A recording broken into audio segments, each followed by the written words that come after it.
bagaimana? Menarik kan? Kalau begitu, langsung kita mulai aja yuk.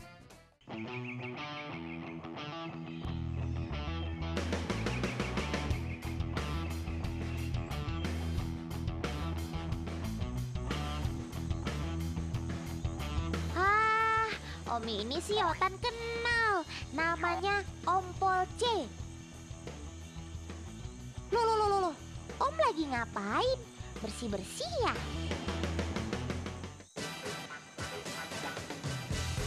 Wah, Otan jadi curiga nih.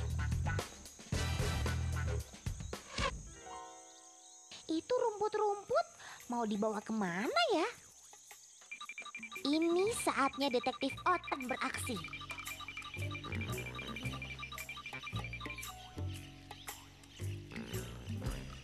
Loh, pakai naik perahu segala?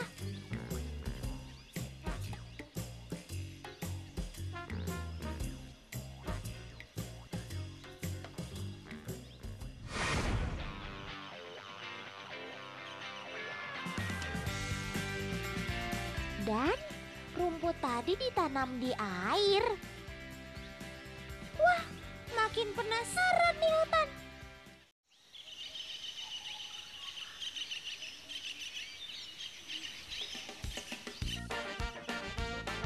Nah, sekarang saatnya Om Polce mengambil rumputnya.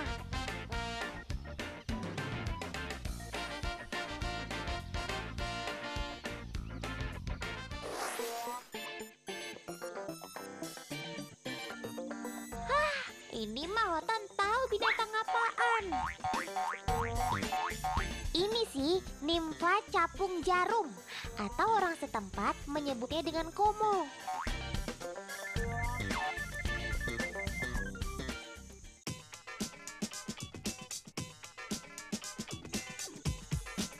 Capung jarum sendiri berbeda dengan capung biasa. Secara kasat mata, perbedaan yang mencolok adalah di besar tubuhnya.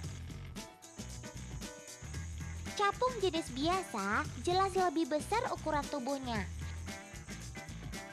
Capung jarum banyak berkeliaran di sekitar danau atau sawah-sawah.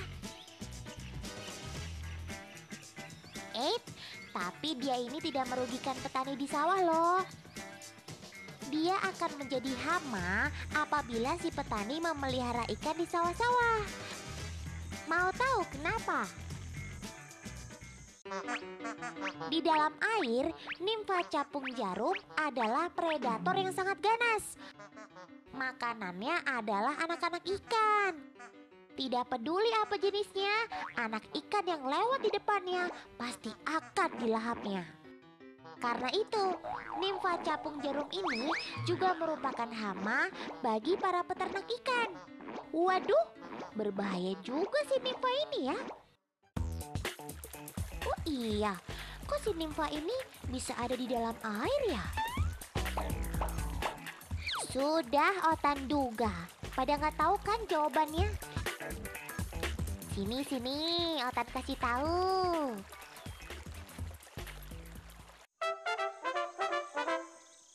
Pertama-tama, kita harus melihat dulu proses mating si capung jarum ini.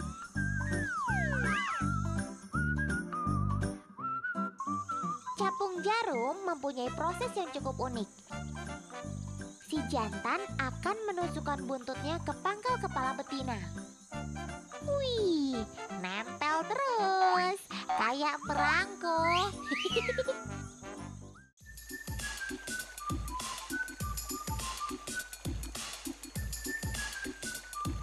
Nah, setelah menemukan tempat yang pas, si pasangan capung ini akan hinggap di sana. Lalu mereka menyelam ke dalam air.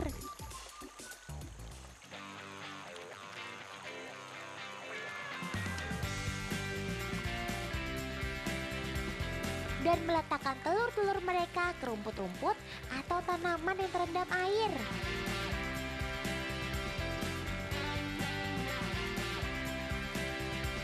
Telur akan dibiarkan di sana sampai menetas menjadi nimfa.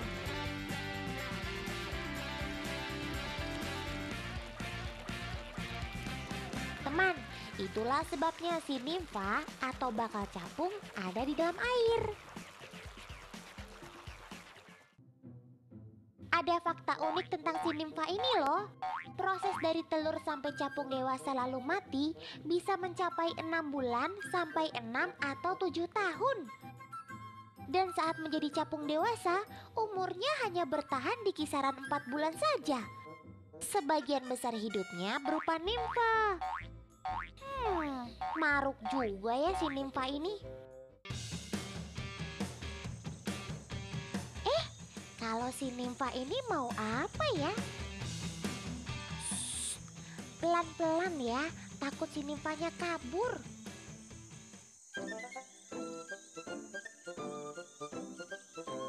Aha, ternyata dia mau berubah menjadi capung. Coba kalian lihat prosesnya.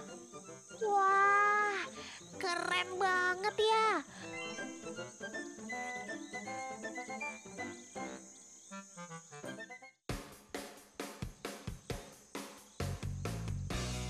Walaupun nimfanya seringkali menjadi hama, tapi si capung dewasa malahan membantu si Pak Tani, yaitu memakan serangga-serangga yang menjadi musuh Pak Tani.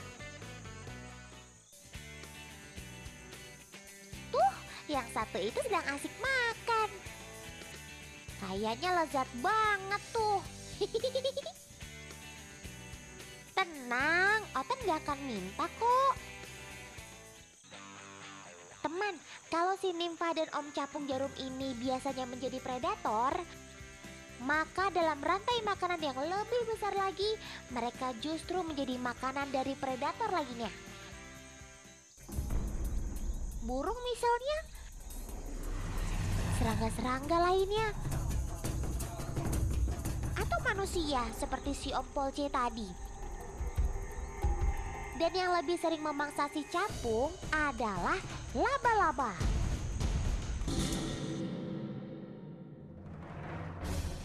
Coba lihat yang satu ini.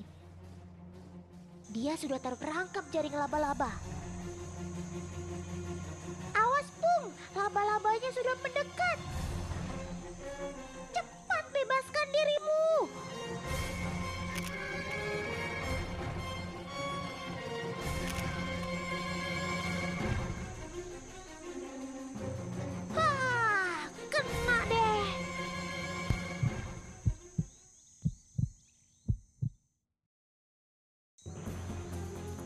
Memang, kalau sudah terkena lilitan maut si laba-laba, mangsa manapun akan sulit untuk lolos dari kematian.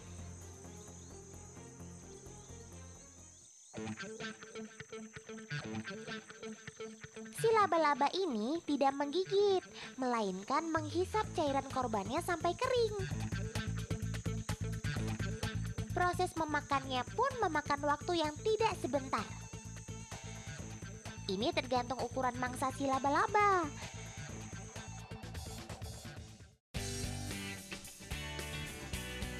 Sedangkan yang kakinya panjang, ini adalah jenis laba-laba Huntsman Spider.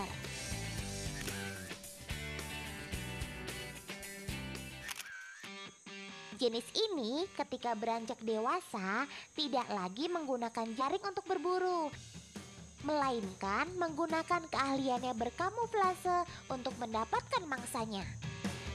Tetapi mereka tetap menggunakan jaring ketika menyimpan telur dan anak-anak mereka. Sekali bertelur, banyaknya bisa ratusan loh. Ayo, baris satu-satu ya, yang teratur.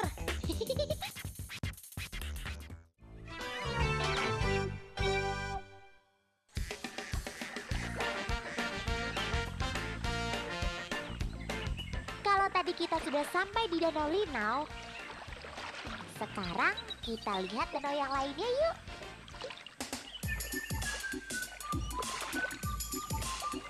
Yap, ini adalah Danau Tondano. Otan akan menjelaskan hewan yang ada hubungannya dengan tanaman gulma alias tanaman pengganggu ini. Kalau dibiarkan, mereka akan segera menutupi seluruh danau. Nah, Detektif Otan dapat kabar kalau ada hewan yang bisa mencegah pertumbuhan mereka. Kalian pasti penasaran binatang apaan kan?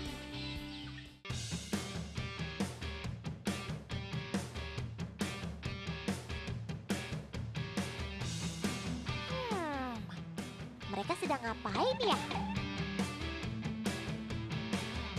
Oh, ternyata mereka sedang mencoba meneliti perkembangbiakan kumbang moncong. Hewan yang menjadi hama untuk si enceng gondok.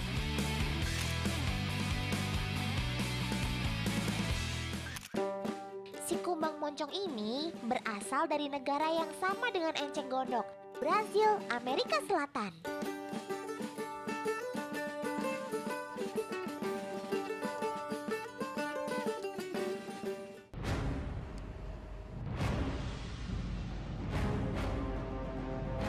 Para peneliti ini meletakkan si kumbang di antara banyak tanaman. Dan kita lihat tumbuhan mana yang akan dipilih. Aha, ternyata kumbang moncong bergerak ke arah enceng gondok. Ini karena enceng gondok adalah makanan satu-satunya serangga ini. Mereka lebih memilih mati daripada memakan tanaman lainnya. Cie, cie, cie. Memang serangga yang setia ya, setia sama makanannya. Si kumbang moncong ini adalah serangga yang mempunyai metamorfosis sempurna. Setelah melakukan mating, maka si kumbang betina selama hidupnya yang lama berlangsungnya 10-24 minggu akan bertelur rata-rata sebanyak 22 butir. Lihat! Yang satu ini sudah mulai bertelur. Dan telur-telur itu akan menetas dalam waktu 7-10 hari.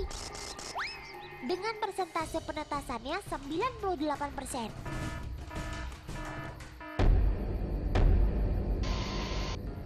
Nah, setelah menetas, maka dengan segera si larva akan makan jaringan daun sampai ke jaringan tangkai dan batang. Dan aktivitas si larva ini adalah aktivitas yang juga sangat mematikan buat si enceng gondok.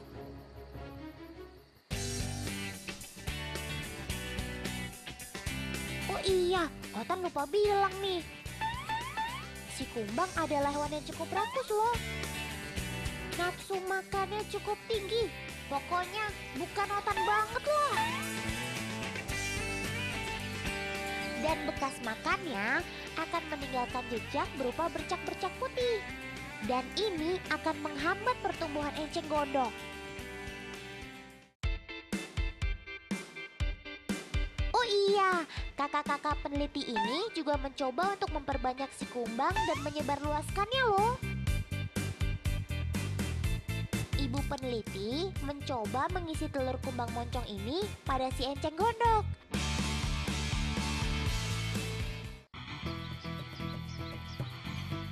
Enceng gondok dibawa lagi ke kolam.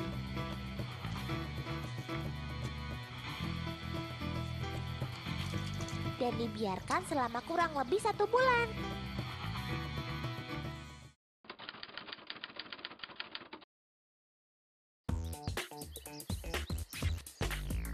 Dan sekarang giliran kakak-kakak ini nih yang akan memanen si serangga moncong.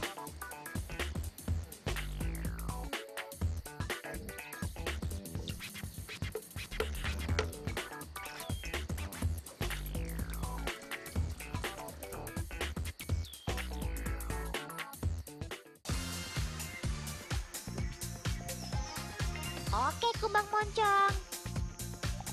Sekarang saatnya kalian beraksi ya.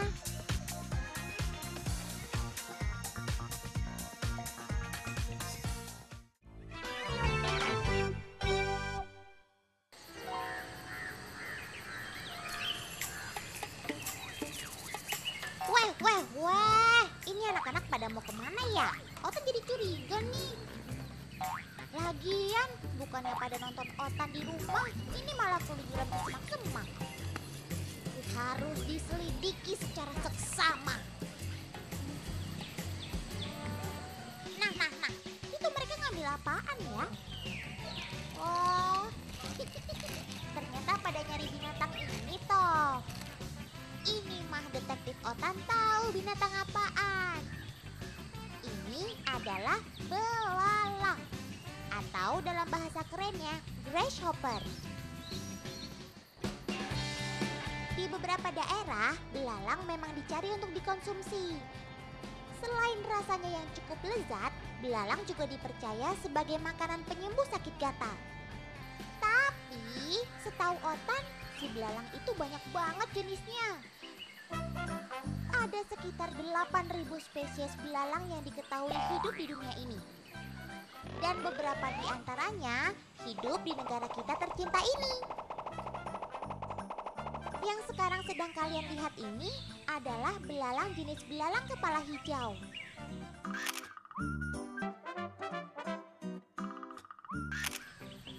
Banyak orang menyebutnya sebagai belalang Indonesia. Ini karena jenis ini banyak sekali terdapat di Indonesia. Belalang mempunyai antena yang lebih pendek dari badannya, yang juga berfungsi sebagai alat komunikasi loh. Wih, antena bantet dong. Belalang adalah herbivora atau pemakan tumbuhan. Tapi bukan satu jenis tumbuhan saja loh. Dia memakan berbagai macam tumbuhan dan bervariasi. Belalang bisa makan rumput di pagi hari, tetapi siang harinya mereka memakan tanaman jenis lainnya. Unik deh pokoknya. Tuh, coba kalian perhatikan. Makannya lahap sekali kan? Woi, Om Belalang, jangan rakus-rakus makannya. Nyantai, Om, kayak di pantai, slow kayak di Moskow.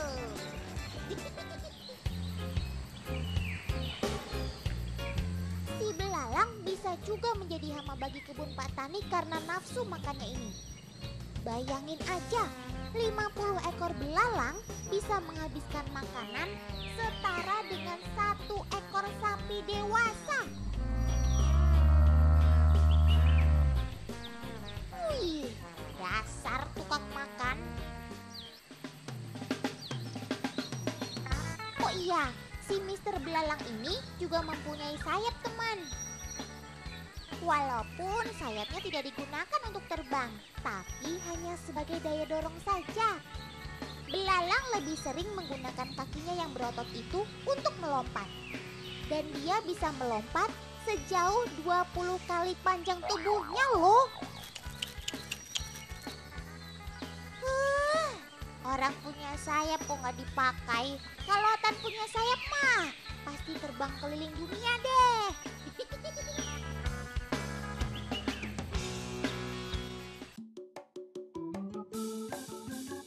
Gimana teman cerita Otan kali ini?